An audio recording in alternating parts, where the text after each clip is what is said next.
As Krypton faced its destruction, Jor-El and Lara fled in an escape pod that crash-landed on a version of Earth trapped in medieval times. Moments after landing, Lara went into labor, and before they could find safety, a group of mounted archers emerged from a nearby castle to attack them. But just as the danger closed in, Jor-El unleashed his heat vision, which obliterated the attackers at the moment Kal-El was being born into a strange new world.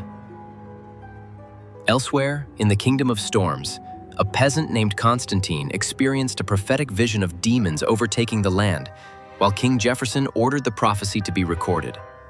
Moving forward to 19 years later, Prince Kal-El asked the knight Bruce to let him join a hunt for a banshee, but Bruce refused, knowing the creature's magic could bypass Kal-El's near invulnerability. Afterwards, Bruce and Alfred rode to Feist Village, which had already been evacuated by Bruce's robins. There, Bruce confronted the banshee named Dinah, accusing her of being an assassin sent by King Jefferson.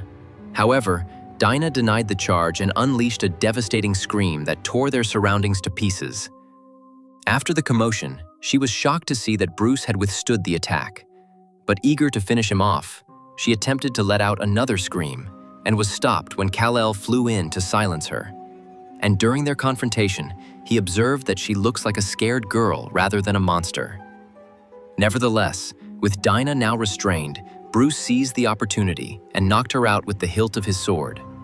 Kal-El asked if that was really necessary, but Bruce ignored the question. Kal-El then asked if he was okay, but Bruce brushed off his injuries and ordered Kal-El to bring her back to the castle.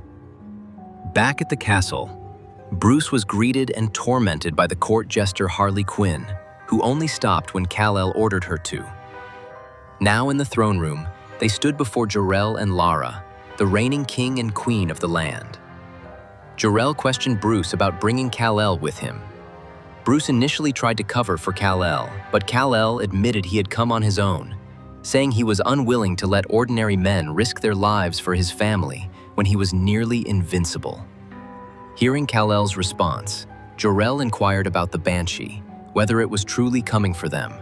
But Kal-El dismissed the accusation, implying that they were imprisoning innocent people. Jor-El was clearly angered by Kal-El's words and declared that they were the last of their race and he would do whatever it took to preserve them.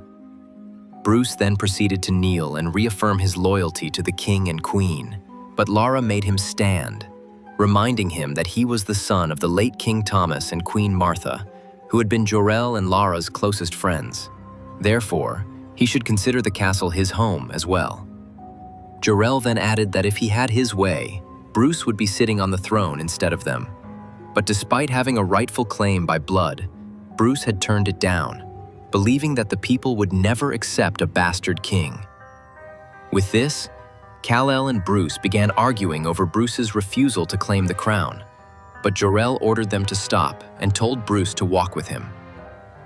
Moments later, they go up to the battlements, and Bruce tells Jor-El that he believed he was cursed, as he had survived the banshee's scream despite being a normal man, and asked to be imprisoned or exiled. Meanwhile, in the distant Hob forest, the Green Man charges an arrow with magic from his ring, and an outlaw named Oliver fires it towards the castle. As this was happening, Jor-El confessed to Bruce that he was his father, which is why he was strong enough to fight those with magic. But before the moment could sink in, the arrow struck Jor-El through the eye that ultimately led to his death in Bruce's arms.